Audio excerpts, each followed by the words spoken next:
गावाकडं आई आजारी आहे, तिला पैसे पाठवायचे. रूम भाडं आलंय परवा शहरामध्ये तर कोण कोणाला मदत करीत नाही. जवळ कोण असं पडलं तरी त्याला मदत करीत नाही. नातेवाईक बी कोण कोणाचे नसते. गावाकडे बी शेतीमध्ये काम करीत होतो, शेतमालाला भाव नाही.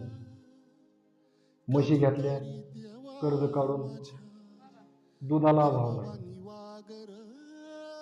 म्हशी विकून टाकल्या, कर्ज फेडलं, पुण्याला आलो, काम लागलं. कसं आता आई बापाला बी 10 रुपये पाठव, कसं रूम भाडं भरावं, कसं मी जाऊ. शेतकऱ्याची तिथं मरण, शेतकऱ्याच्या इथं बी मरण. पण करायचं काय?